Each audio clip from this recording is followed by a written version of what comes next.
हमारा आज का क्लास है एमएस एक्सेल के ऊपर। ठीक है, माइक्रोसॉफ्ट ऑफिस का ये एक और कंपोनेंट है, जैसे एमएस वर्ड था उसी प्रकार से फिर दूसरा कंपोनेंट है एमएस एक्सेल।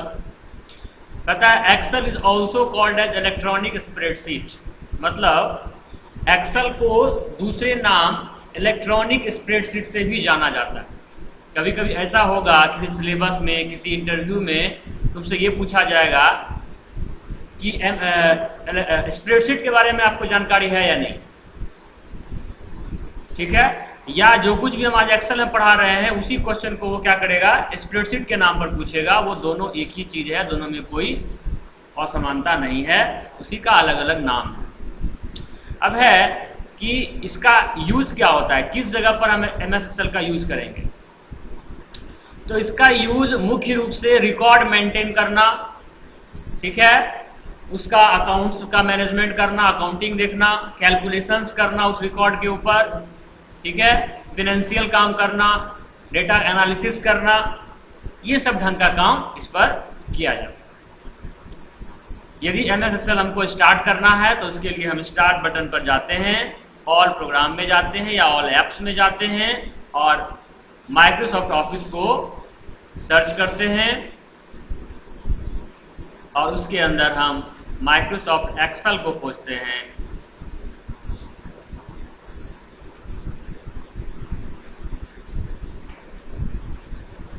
ये हमारा है एप्लीकेशन विंडो ऑफ एक्सेल। अब इसके कंपोनेंट्स के बारे में सीखेंगे। तो सबसे ऊपर title bar, quick access tool bar, icon, Excel का ये आइकन है, quick access tool bar, right side में minimise, maximise and close button है ना। उसके बाद फाइल मेनू, फाइल मेनू के अंदर न्यू, ओपन, सेव एज करने का सारा ऑप्शन, फिर मेनू, होम मेनू, इंसर्ट मेनू, पेज लेआउट मेनू, ठीक है। इसके बाद नीचे में उसके टूल बार अलग अलग सेक्शन में बटा हुआ है ना। इसके बाद टूल बार के नीचे वाला जो एरिया है इसको अब हम समझेंगे क्योंकि ये बिल्कुल डिफरेंट है। बाकी ऊपर का एरिया लगभग सेम था, एमएस वर्ड के ही जैसा था। ये जो तुम देख रहे हो इसका नाम है एड्रेस बार और इसके अंदर एक एड्रेस लिखा हुआ है A1। A1 का मतलब हुआ कि अभी जो हमारा ये जो बॉक्स है जिसको हम लोग टेक्निकल भाषा में सेल कहते हैं, ये सेल जो सेलेक्ट है उसी का ये एड्रेस बता रहा है A1, ठीक है ना। फिर आगे चल के हम लोग देखेंगे कैसे इसका एड्रेस चेंज होता है। उसके बगल में है फॉर्मूला बार। फॉर्मूला बार का काम होता है कि अगर हम कुछ कैलकुलेशंस करना चाहते हैं तो यहाँ पर हम फॉर्मूला टाइप करेंगे और वह फॉर्मूला का रिजल्ट हमारे उस सेल में रिजल्ट आएगा जहाँ पर कि हम फॉर्मूला अप्लाई किए हैं, जो कि हम लोग आगे चल के देखेंगे। नीचे आते हैं, नीचे एक बहुत बड़ा सीट है, ठीक है ना। ये सीट है, टेबल के रूप में ये पूरा सीट है और इस टेबल में माइक्रोसॉफ्ट एक्सेल 2007 में टोटल 10,48,576 रो है, ठीक है। लेकिन हम लोग जो अभी काम कर रहे हैं ये कौन सा है, ऑफिस 2010 है। तो हम एक बार चेक कर लेते हैं इसमें कितना है। तो इसमें भी सेम है, मतलब दोनों में कोई अंतर नहीं किया गया। यहाँ तुम देख सकते हो 10,48,576 नंबर आ रहा है, मतलब टोटल इतना इसमें क्या है, रो है, ठीक है ना।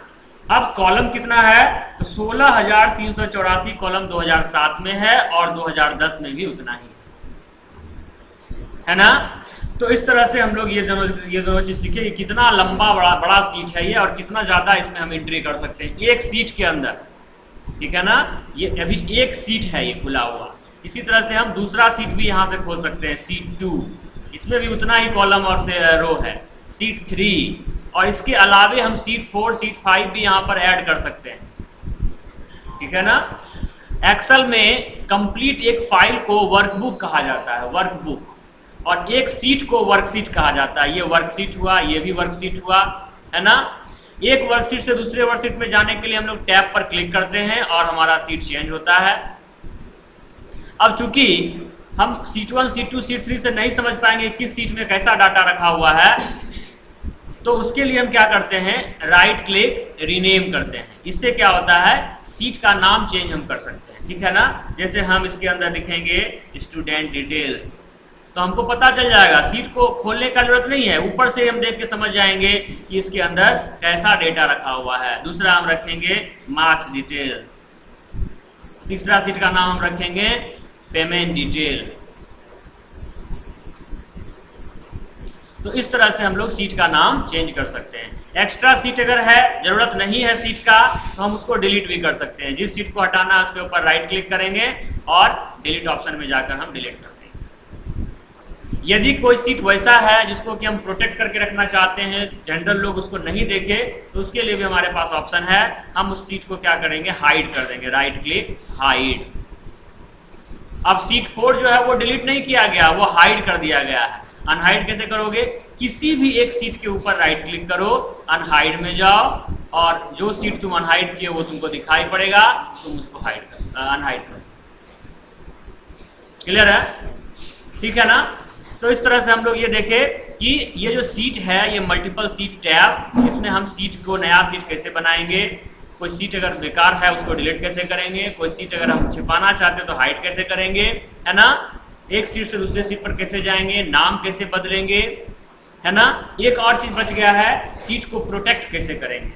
प्रोटेक्ट करने का मतलब होता है कि सीट को हम लॉक कर देंगे ताकि उसके अंदर कोई, जैसे अभी हम इसके अंदर अगर एंट्री करें तो एंट्री हो रहा है, लेकिन अगर हम इसको लॉक कर देंगे, राइट क्लिक प्रोटेक्ट, ठीक है, एक पासवर्ड डाल देंगे, प्रोटेक्शन पासवर्ड। अब अगर हम टाइप करेंगे तो इसके अंदर टाइप नहीं होगा, ठीक है? तो इसका यूज हम तब करते हैं जब हम सीट को शेयर करते हैं, ठीक है? अपना सीट हम कुछ बनाए, रिपोर्ट बनाए किसी तरह का, और हम चाहते हैं शेयर करना, तो हम इसको प्रोटेक्ट कर देते हैं ताकि दूसरे लोग केवल उसको पढ़े, देखे, उसके ऊपर काम जो करना है करे, लेकिन उसके अंदर कोई चेंजिंग नहीं करे, क्योंकि चेंजिंग वो करना चाहेगा तो वो संभव नहीं है, क्योंकि लॉक हो गया है। अगर अनलॉक करना है उसके लिए तो हमको राइट क्लिक अनप्रोटेक्ट में जाएंगे, पासवर्ड हमको याद होना चाहिए तभी जाके खुलेगा, और अब हम इसके अंदर कुछ भी, जैसे इसके अंदर ये लिखा हुआ है, अब हम इसके अंदर चेंजिंग कर सकते हैं। यहां तक समझ में आ गया? अब हमको देखना है इस सीट, ये तो हुआ कि भाई सीट टैब के अंदर काम करना, ठीक है ना? अब हम मल्टीपल सीट के ऊपर देखते हैं कैसे कैसे हम लोग काम करेंगे, एक सीट के ऊपर, सिंगल सीट के ऊपर कैसे काम करेंगे ये देखना है। तो जैसा कि हम बताए कि हमारा जो कंप्लीट ये टेबल है, इसके अंदर टोटल 10,48,576 रो और 16,384 कॉलम है, और जिस सेल के ऊपर हम क्लिक करेंगे वही होगा एक्टिव सेल। उसका पहचानने का तरीका है कि उसके चारों तरफ एक ब्लैक बॉर्डर आ जाता है, वो हुआ एक्टिव। एक्टिव मतलब कि टाइप वहीं पर होगा। एमएस वर्ड में ऐसा बात नहीं था, है ना? एमएस वर्ड में हम लोग लाइन बाय लाइन टाइप करते थे, लेकिन यहां पर हम जरूरत के अनुसार जहां हमको टाइप करना है वहां क्लिक करके हम टाइप कर सकते हैं। कर रहे हैं ना? अच्छा, जहां हम क्लिक करते हैं देखो उसी का एड्रेस वहां एड्रेस बार में दिखाई पड़ता है। I10 तो यहाँ I10 आ गया, B7 तो यहाँ B7 आ गया। मतलब डायरेक्टली हम एड्रेस बार में जाके ये देख सकते हैं कि हमारा सेल अभी किस लोकेशन पर है, किस एड्रेस पर है। कोई दिक्कत? अब हम लोग देखेंगे कि हम लोग जब टाइप करते हैं तो क्या होता है। तो यहाँ ध्यान देने वाली बात यह है कि जब भी तुम लेटर टाइप करोगे तो तुम ये देखोगे कि उसका अलाइनमेंट लेफ्ट होता है, जबकि जब भी तुम नंबर टाइप करोगे तो देखोगे कि तुम्हारा उसका अलाइनमेंट ऑटोमेटिकली राइट हो जाता है। एक्सेल में ऐसा डिफॉल्ट सेटिंग करके रखा गया है कि नंबर ऑलवेज राइट अलाइन और लेटर ऑलवेज लेफ्ट अलाइन। ऐसा इसीलिए भी है क्योंकि जब हम कैलकुलेशंस करते हैं तो राइट अलाइन होने पर हमको कैलकुलेशंस करने में सुविधा होता है, ठीक है? इसीलिए इस तरह का डिफॉल्ट सेटिंग करके रखा गया है। लेकिन ऐसा कोई जरूरी नहीं है कि हम इसको लेफ्ट ही रखेंगे या राइट ही रखेंगे, हम अपने मन के अनुसार उसको हम चेंज भी कर सकते हैं। जैसे इसको हम सेंटर में करना चाहें सेंटर में भी कर सकते हैं, हम अगर लेफ्ट करना चाहें लेफ्ट भी कर सकते हैं। वैसे एक्सेल में टोटल 6 तरह का अलाइनमेंट होता है। अगर 6 तरह का अलाइनमेंट देखना है तो थोड़ा सा इसका साइज को तुम बड़ा कर दो। अब तुम देखो बिल्कुल ये सेंटर में आया हुआ है, ठीक है? इसको हम अगर चाहें इसको हम टॉप पे भी कर सकते हैं, बॉटम पर भी कर सकते हैं, सेंटर में भी कर सकते हैं, लेफ्ट, मिडिल और राइट। इतना ही नहीं, इसमें रोटेशन भी है टेक्स्ट का।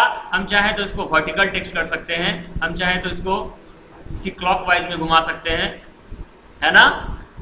तो इसमें अलाइनमेंट के जगह पर 6 अलाइनमेंट्स यानी अलग से एक टूल है जिसको कहते हैं टेक्स्ट ओरिएंटेशन। टेक्स्ट का हम ओरिएंटेशन भी बदल सकते हैं। पेज ओरिएंटेशन नहीं, एमएस वर्ड में पेज ओरिएंटेशन था, यहाँ क्या है टेक्स्ट ओरिएंटेशन। हम इसको रोटेट कर सकते हैं, वर्टिकल बना सकते हैं, तो ध्यान रखना है सब चीज का, ठीक है ना? इसके बाद जब हम किसी टेक्स्ट का कलर चेंज करना चाहते हैं तो बहुत ही सिंपल है, ये सब तो तुमको पता ही होगा, ठीक है ना? इसमें क्या होता है कि सिर्फ हम सेल को सेलेक्ट करते हैं, सेलेक्ट जो करना है वो केवल सेल को करना है, ठीक है। जैसे हम इसको अगर इसका बैकग्राउंड चेंज करना है इसको सिर्फ सेलेक्ट करेंगे, इसके अंदर टेक्स्ट को सेलेक्ट करने का जरूरत हमको नहीं है, और हम इसका कलर चेंज कर देंगे, है ना। इसको जरूरी नहीं है कि हम डबल क्लिक करके ऐसे करें, ऐसे करने में देखो सिर्फ ये काम कर रहा है, बाकी ये सब तुम्हारा खत्म हो गया, ठीक है ना। सेल सिलेक्शन होता है। अब क्या है कि मान लो ऐसा जरूरत है कि हम देखो इसको अलग से किए, इसको अलग से किए, यदि हम चाहते हैं कि ये जो है ये तीन एक ही तरह के फॉर्मेट हो, एक ही तरह के साइज में हो, तो हम लोग इसको सेलेक्ट किए। सेलेक्ट कैसे किए? तो सेलेक्ट करने का तरीका है कि जहां से हमको सेलेक्ट करना है वहां से लेकर जहां तक करना है वहां तक हम माउस को ड्रैग करते हैं, ऑटोमेटिकली वो चीज उससे सेलेक्ट हो जाता है। हम एक बार में इसका साइज, तीनों का साइज एक बार में एक साइज में सेट कर सकते हैं, ठीक है ना। जो कहते हैं सिलेक्शन ऑफ मल्टीपल सेल, ठीक है। किसी भी तरह से ऐसे भी सिलेक्ट कर सकते हैं, ऐसे भी सिलेक्ट कर सकते हैं, जैसे हमको करना है वैसे करेंगे। और जो भी हमको चेंजिंग करना है, यहाँ से तुम इसका फैमिली चेंज कर सकते हो, यहाँ से साइज सेट कर सकते हो, बोल्ड इटैलिक अंडरलाइन समझ में ही आ रहा होगा, साइज बड़ा करना, साइज छोटा करना, बैकग्राउंड चेंज करना, कलर चेंज करना, बॉर्डर लगाना। बॉर्डर क्या है? जैसे अभी जो तुम्हारा ये दिखाई पड़ रहा है टेबल, इसमें ये जो बॉर्डर है, ये बॉर्डर तुम्हारे प्रिंट एरिया में नहीं आएगा। जब तुम प्रिंट करोगे तो ये लाइन तुम दिखाई पड़ रहा है, ये तुम्हारा नहीं आएगा। अगर तुम चाहते हो कि हमारे प्रिंट में लाइन भी आए तो तुमको बॉर्डर भी लगाना पड़ेगा। ऐसे सेलेक्ट करोगे और तुमको यहाँ पर ऑल बॉर्डर में जाकर के ऑल बॉर्डर लगाओगे, अब ये लाइन तुम्हारे प्रिंट आउट पर भी आएगा। वैसे तुमको यहाँ पर दिखाई पड़ रहा है लाइन, लेकिन प्रिंट आउट में लाइन नहीं आएगा, है ना। तो इन सब बातों का ध्यान रखना है। इसके बाद हमको ये देखना है कि एक सेल जो इतना छोटा सा सेल है, इसके अंदर हम कितना लेटर टाइप कर सकते हैं, ठीक है। अगर अभी देखा जाए तो अभी हम इसके अंदर तुम देखो ध्यान से, तो 5 3 8 1 9 1 10 लेटर इस स्पेस मिला करके 10 कैरेक्टर हम इनपुट किए। इसके बाद अगर हम कुछ इनपुट करते हैं तो ये दूसरे सेल में चला गया ना दूसरे सेल में। दूसरे सेल में एक्चुअली वो नहीं गया है, क्योंकि बगल वाला सेल खाली है, इसलिए वो उस तरह का दिखाई पड़ता है। अगर तुम बगल वाले सेल के ऊपर डबल क्लिक करो तो इसके अंदर भी तुम कुछ एंटर कर सकते हो। लेकिन अब क्या हुआ कि पहले वाला सेल जो है वो पीछे चला गया, मिट नहीं गया, वो क्या हो गया, पीछे चला गया। अगर हमको इसको देखना है तो हम क्या करेंगे, इसके ऊपर डबल क्लिक डबल क्लिक करेंगे। तो अगर हम इस तरह से एंट्री करें कि 10 लेटर के बाद जो लेटर होगा वो पीछे छिप जाएगा, तो उसको एनालाइज जब हम करेंगे, जब हम रीड करेंगे डाटा का, तो हमको काफी कठिनाई होगा, ठीक है। टोटल एक सेल के अंदर तुम 32,767 कैरेक्टर इनपुट कर सकते हो टोटल। तो कहोगे सर ये तो अंदर चला गया। तो इसका दो तरीका है। एक तरीका है कि हम इस सेल के चौड़ाई को बढ़ा भी सकते हैं, बिल्कुल टॉप MS वर्ड में था कि आप कहीं से भी इसको बड़ा करा सकते हैं, लेकिन यहाँ नहीं, टॉप पर जाकर जिसको बढ़ाना है उसको आप अपने अनुसार इस तरह से ड्रैग करके बड़ा कर सकते हैं, ठीक है ना। जैसे इसको हमको छोटा करना है, इसको नहीं, इसको खाली वाला को छोटा भी कर सकते हैं और बड़ा भी कर सकते हैं। अब सवाल ये उठता है कितना बड़ा कब करना है हमको। तो अगर हमारा जो एंट्री है वो सिंगल लाइन है तो उसको हम खींच के बड़ा कर देंगे, लेकिन वो सिंगल लाइन एंट्री नहीं है, वो मल्टीपल लाइन एंट्री है। मतलब उसमें टोटल 10 वर्ड 20 वर्ड ऐसा एंट्री हो रहा है। तो वैसे स्थिति में सिंगल लाइन अगर 20 वर्ड करेंगे तो पूरा सीट में एक ही सेल दिखाई पड़ेगा, ठीक है ना। तो वैसे स्थिति में हम लोग क्या करते हैं, टेक्स्ट रैप करते हैं। टेक्स्ट रैप कैसे करते हैं, सो देखो, जैसे मान लो यहाँ पर है, इसको हम क्या करेंगे, यहाँ से रैप कर देंगे। अब इसके अंदर जब हम एंट्री करेंगे तो ये ऑटोमेटिकली मल्टीपल लाइन होते जाएगा, हमको कुछ एंटर वगैरह नहीं दबाना है।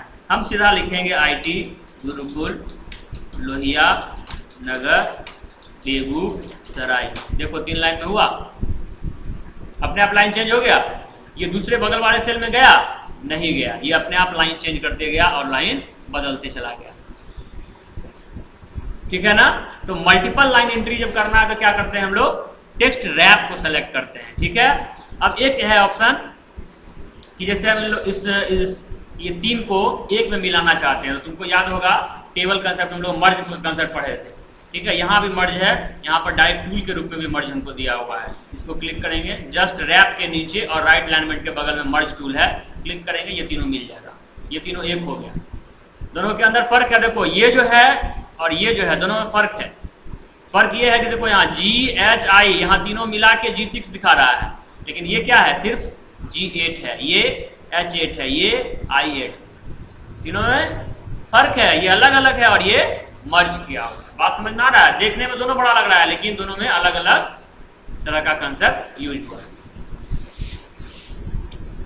तो इस तरह से हम लोग सीखे कि हम लोग सेल को मर्ज कैसे करेंगे, मल्टीपल सेल को मर्ज कैसे करेंगे, एक ही सेल के अंदर मल्टीपल लाइन का एंट्री कैसे करेंगे, ये हम लोग सीख लिए। अब मान लो कि इस दोनों सेल के बीच में हमको एक कॉलम चाहिए। कभी ऐसा हो जाता है कि कोई एंट्री छूट जाता है, तो वैसे में हमको क्या होगा, पूरा एंट्री मिटा करके फिर से हमको ठीक करना पड़ेगा।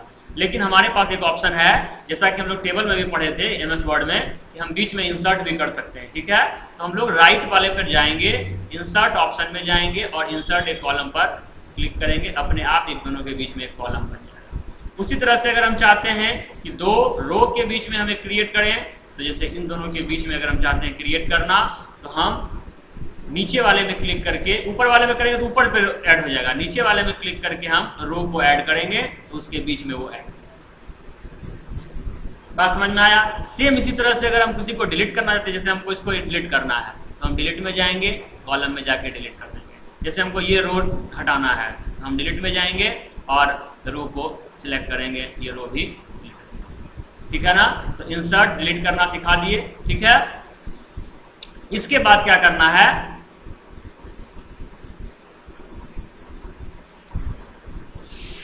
इसका अभी जरूरत नहीं है, बाद में देखेंगे हम लोग।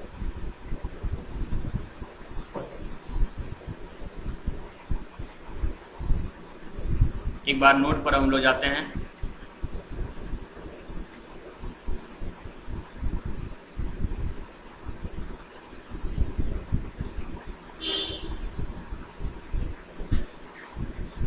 हम लोग अभी कंपोनेंट के बारे में देखें, title bar, menu bar, tool bar, scroll bar, status bar, office button, quick access button, जैसे MS वर्ड में था वैसे ही है। कुछ एक्स्ट्रा कंपोनेंट के बारे में देखें, जैसे एड्रेस बार, फॉर्मूला बार, है ना, सीट टैब नीचे में जो था वो।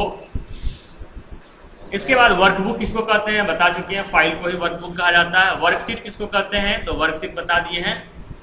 जो सीट आता है हमारे पास वो वर्कशीट कहलाता है, और एक वर्कशीट के अंदर टोटल 16,384 कॉलम और 10,48,576 रो है, ठीक है। रो जो है वो नंबर फॉर्मेट में उसका हेडिंग किया गया है, और कॉलम जो है उसको लेटर के रूप में हेडिंग किया गया है। ए से लेकर जेड के बाद वो AA, B, AC इस तरह से आगे बढ़ता है, फिर BA, BB, BC इस तरह से आगे बढ़ते जाता है, ठीक है। सेल हम तुमको बताएं कि जो बॉक्स होता है उसको सेल कहते हैं, और वैसा सेल जिसके अंदर चारों तरफ डार्क बॉर्डर होता है उसको एक्टिव सेल कहते हैं। एंट्री वहीं पर होता है। एक सेल के अंदर हम 32,767 कैरेक्टर इंटर कर सकते हैं, ठीक है। अब सीट का नेविगेशन कैसे होता है, ठीक है ना, सेल नेविगेशन कैसे होता है ये हमको देखना है।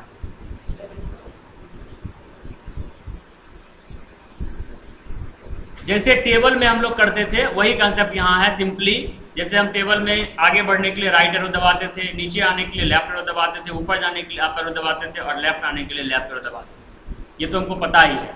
लेकिन अगर हम चाहते हैं कि हमारा जो एंट्री है, हम अपने टेबल के बिल्कुल लास्ट वाले रो में जाना चाहते हैं, तब हम कंट्रोल और डाउन एरो दबाते हैं।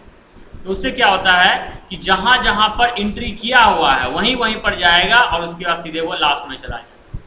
मतलब इस टेबल में, इतना बड़ा टेबल है, तो अगर हम बारी बारी से जाएंगे तो हमको बहुत टाइम लगेगा। अगर हम सिर्फ ये देखना चाहते हैं कि एंट्री कहाँ कहाँ है, वहीं वहीं हम जाना चाहते हैं, तो कंट्रोल दबा के हम दबाएंगे और हमारा वो काम, ठीक है ना।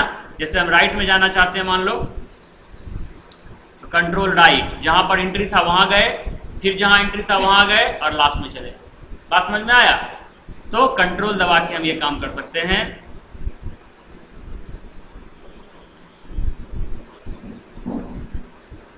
पेज अप और पेज डाउन, ये भी देखने वाली चीज है।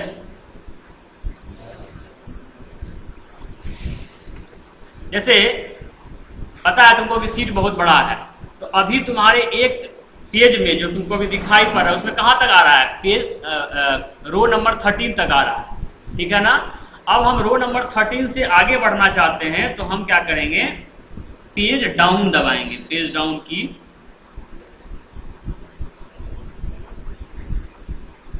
13 के बाद वाला आ गया। अब कहां तक आ रहा है? 29 तक आ रहा है, विजिबल है 29 तक ही। एक बार पेज डाउन दबाओ, इस साइड में जे तक आ रहा है, तो इसमें कंट्रोल पेज डाउन, नहीं सॉरी पेज राइट, देख लेते हैं कंट्रोल है कि शिफ्ट है।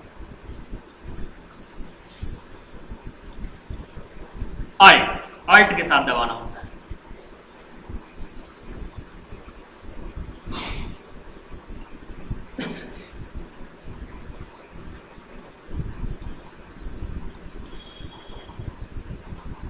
ठीक है ना?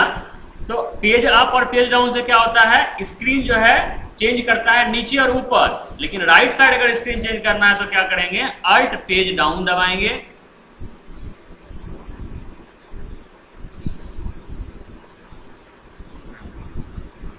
क्योंकि मेरा लैपटॉप वाला की है इसलिए दिक्कत कर रहा है।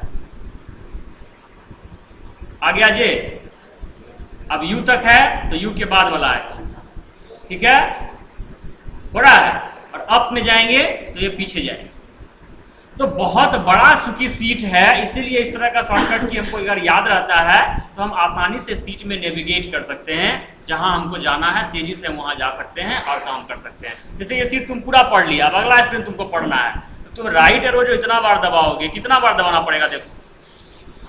लेकिन अगर हम क्या करेंगे, अल्ट और डाउन पेज डाउन दबाएंगे तो ऑटोमेटिक एक स्क्रीन आगे बढ़ जाएंगे, फिर हम आगे बढ़ जाएंगे। सिर्फ पेज डाउन दबाएंगे तो नीचे एक स्क्रीन डाउन हो जाएंगे, पेज अप दबाएंगे तो ऊपर एक स्क्रीन अप हो जाएंगे, ठीक है ना?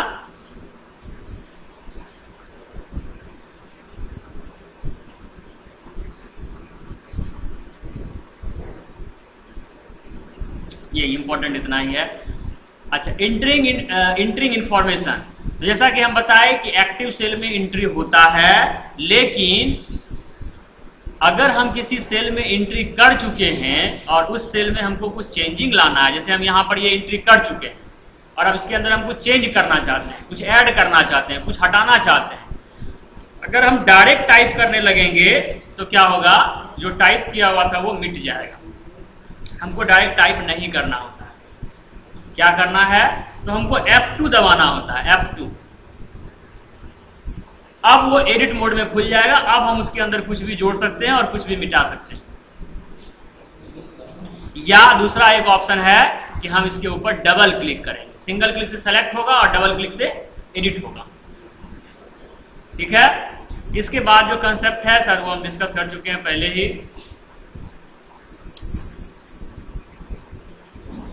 कि वर्ड जब भी होता है, लेटर जब भी लिखते हैं तो लेफ्ट साइड से होता है, और वर्ड जब भी होता है वो नंबर जब भी होता है वो राइट साइड से होता है। ऑलरेडी हम लोग डिस्कस कर चुके हैं। Adjusting column width and row height, ये भी हम डिस्कस कर चुके हैं, ठीक है। चौड़ाई कैसे खींच के बड़ा करते हैं, है ना।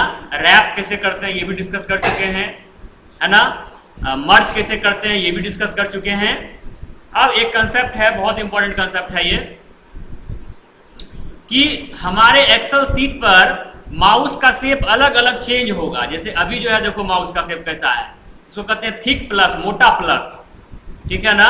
लेकिन अगर बिल्कुल इसके बॉर्डर पर ले जाओगे, यहां पर अगर बिल्कुल ले जाओगे बॉटम राइट कॉर्नर पर, तो ये हो गया थिन प्लस, पतला प्लस। जब मोटा प्लस है तो हम जब ड्रैग करेंगे माउस को तो मल्टीपल सेल सेलेक्ट हो जाएगा। लेकिन जब पतला प्लस है, मतलब बॉटम राइट कॉर्नर पर जब हम अपने माउस को ले जाते हैं, तब अगर हम ड्रैग करेंगे नीचे की ओर तो जो भी एंट्री किया हुआ है वही एंट्री वो कॉपी होते चला जाएगा।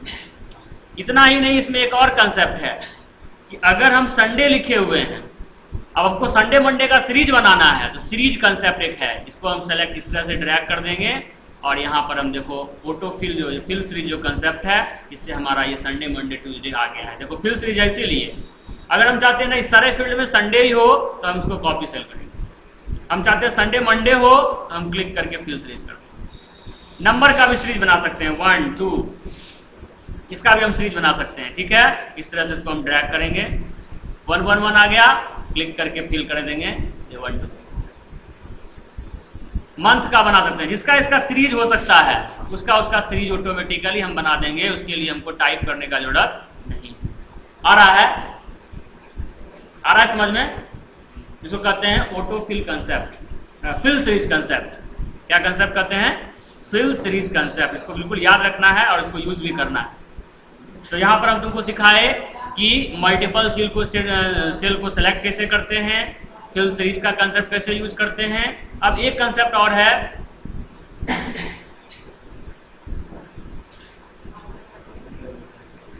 जैसे हम चाहते हैं ये ट्यूसडे वाला डाटा जो है यहां से उठा के हम यहां रखना चाहते हैं, तो एक तो तरीका है कि यहां से हम इसको कट करेंगे। दूसरा तरीका है बिल्कुल बॉर्डर पर क्लिक करेंगे, माउस का शेप इस तरह का एरो शेप हो जाएगा, क्लिक करेंगे और जहां ले जाना है वहां ले जाके रख देंगे। इसको कहते हैं मूव करना, टेक्स्ट को मूव कर दिए। समझ में आ रहा है बात? कट कॉपी पेस्ट तो कर ही सकते थे, इसको हमको यहां से हटाना है तो हम इसको यहां से कट कर दिए और इसमें गए और यहां आके हम पेस्ट कर दिए। ये तो है ही संभव। कॉपी करना है तो यहां से कॉपी कर लिए और जहां जाना है वहां जाकर के पेस्ट कर, है ना?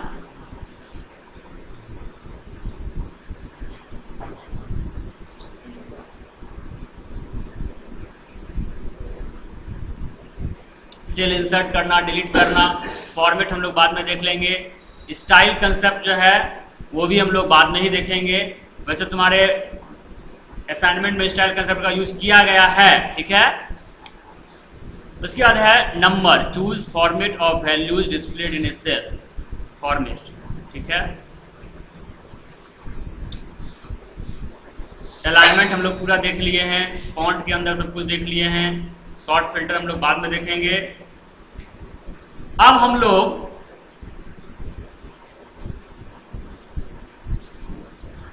कुछ असाइनमेंट में जो हमको काम दिया गया है उसके ऊपर हम लोग फोकस करते हैं। हम इस सीट में आते हैं जो कि बिल्कुल ब्लैंक है।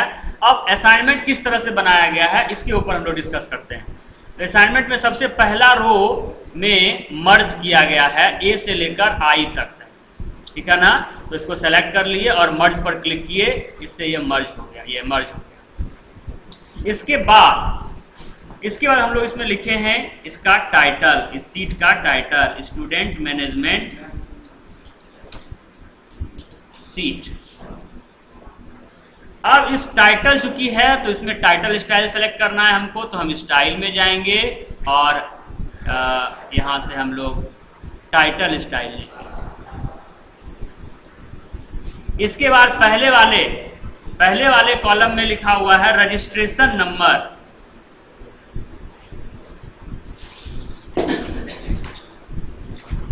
रजिस्ट्रेशन नंबर का सेल बड़ा चाहिए हमको, तो इसको हम ड्रैग करके बड़ा कर लिए।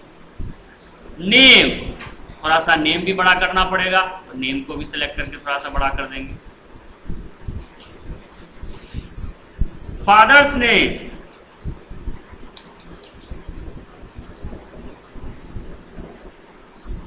Address, mobile number, email ID,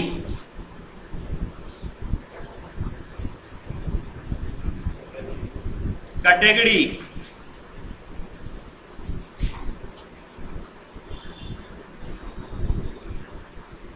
sex, code, इतना ही है क्या? डेट ऑफ बर्थ और कोर्स भी है।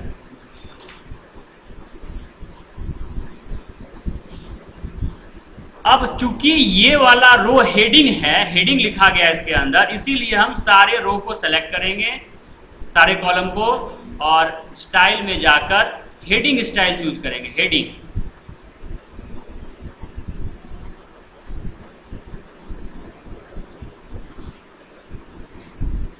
सबका साइज हम सेट कर रहे हैं, कर दिए। अब हमको यहां पर एंट्री करना है, फॉर्मेट बन गया, अब एंट्री करना है। एंट्री में जो कुछ भी लिखा हुआ है 01/DCA/ है ना, BEG02/101। अब चूंकि अगला में 102 है, 102, 103, 104 है, तो हम इसको टाइप नहीं करके क्या कर देंगे, फिल सीरीज कर देंगे इस तरह। आ गया? काम हो गया। बाकी में नाम में एंट्री करो, फादर्स नेम में एंट्री करो, एड्रेस, एड्रेस में तुम देखो मल्टीपल लाइन एंट्री किया हुआ है, 3 लाइन एंट्री है, तो यहां पर हम लोग इसको रैप कर देंगे, रैप, ठीक है। और अब हम जब टाइप करेंगे तो ऑटोमेटिक ये अपना लाइन चेंज करते जाएगा। इंटर नहीं दबाना, इंटर दबाने से दूसरे रो में आ जाते हैं, ठीक है। हमको इंटर नहीं, स्पेस दबाते जाएंगे और लिखते जाएंगे पोस्ट,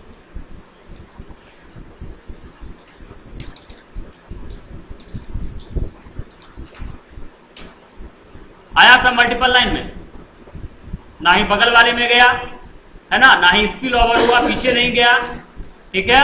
अब इसको फॉर्मेट में लाना है तो थोड़ा सा तुम इसको अपने से सेट कर लो ताकि ये फॉर्मेट में भी आ जाए।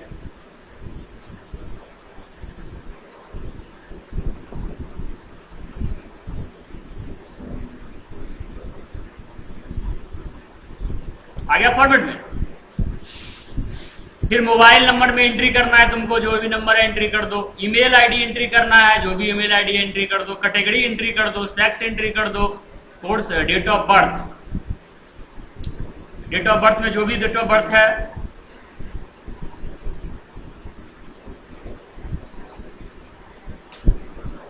है ना, ये हो सकता है अपने आप इसका फॉर्मेट चेंज हो जाए, ठीक है। तो इसके लिए तुमको परेशान नहीं होना है, डेट ऑफ बर्थ का फॉर्मेट ऑटोमेटिक वो सेटिंग से भी चेंज होता है, ठीक है ना। और कोर्स में तुम जो है अपना कोर्स का, तो इस तरह से तुमको इसमें एंट्री करना है, ठीक है। अब काम इतना ही होता है जो नॉर्मली, लेकिन थोड़ा सा और अट्रैक्टिव बनाने के लिए हम क्या करते हैं, इसको हम सेलेक्ट कर लेते हैं और इसका अलग अलग स्टाइल सेट करके अलग अलग रंग दे देते हैं। इससे क्या होगा कि थोड़ा अट्रैक्टिव इसका ये लुक हो जाएगा, देखने में थोड़ा बेहतर होगा, क्लियर दिखाई पड़ेगा। स्टाइल,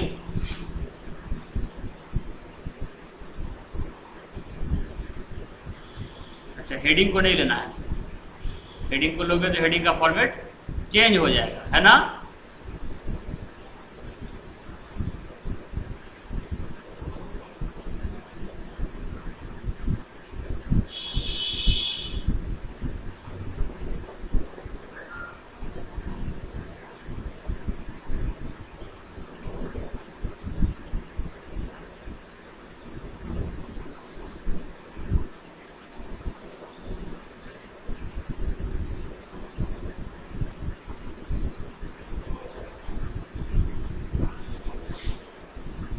थोड़ा मेहनत का काम है ये, अलग अलग सबको सेल को हम सेलेक्ट कर रहे हैं, कॉलम को।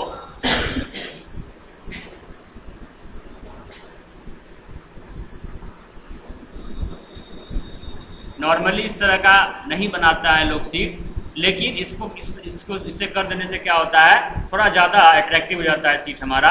अब हम बिल्कुल सीट को सेलेक्ट कर लेंगे और ऑल बॉर्डर लगा देंगे। ये बॉर्डर लगाना इसलिए जरूरी है कि जब हम इसका प्रिंट आउट निकालेंगे तो वहां भी ये लाइन आना चाहिए। अगर हम नहीं ऐसा करेंगे तो वहां पे लाइन नहीं आए। अब देखो अगर तुम, तो ये तुम्हारा सीट 1 में सारा काम किया गया है और ये बोला गया है सीट 1 का नाम क्या रखने के लिए बोला गया, देखो तो हम यहां पर इसको रीनेम कर देते हैं पर्सनल डिटेल के नाम से।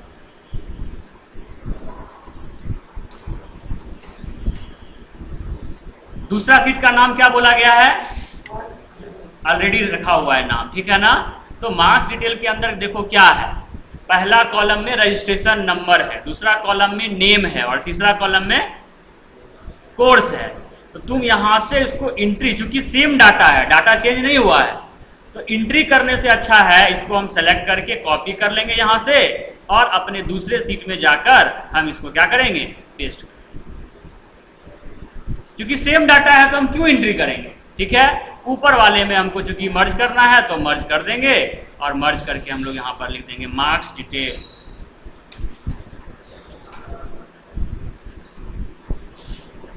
फिलहाल आज के क्लास में हम लोग यहीं तक डिस्कस किए हैं, ठीक है। कॉपी पेस्ट, कोर्स भी लाना है तो कोर्स को भी ले आते हैं, स्क्रॉल बार से इधर जाएंगे राइट और यहां से कोर्स उठा लेंगे। हालांकि हम एंट्री नहीं किए हैं और मार्क्स वाले में जाकर हम यहां पेस्ट करेंगे। ठीक है ना। इसके बाद इससे आगे क्या क्या है, तो टेस्ट 1 का मार्क्स, टेस्ट 2 का मार्क्स, टेस्ट 3 का मार्क्स, टोटल, ये सारा काम हम लोग अभी फिल नहीं करेंगे, क्योंकि इसके ऊपर अलग अलग कंसेप्ट है, वो कंसेप्ट डिस्कस करेंगे हम लोग अगले क्लास में। मतलब यहीं तक कॉपी पेस्ट करके अभी फिलहाल छोड़ देना है। फिर अगले सीट में जाना है, पेमेंट सीट में। पेमेंट सीट में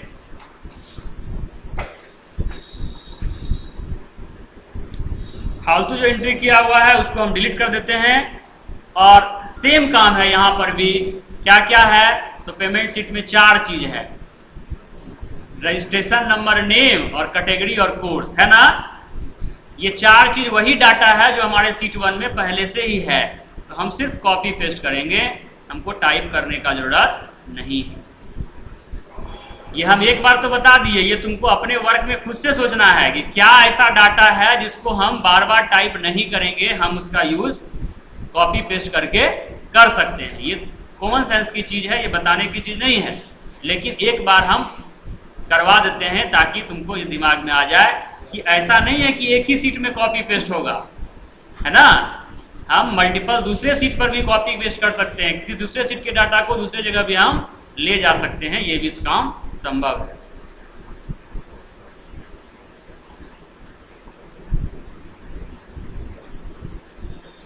अब इतना सारा जो है रह गया, तो इसको हम डिलीट कर देते हैं। आ गया जगह पर, आ गया जगह पर, और फिर से एक बार इसको मर्ज कर देंगे और यहां लिखेंगे, क्योंकि ये टाइटल है तो स्टाइल कैसा रहेगा इसका, टाइटल। ये भी टाइटल है तो इसका स्टाइल कैसा रहेगा, ये अपने सोचने की चीज है।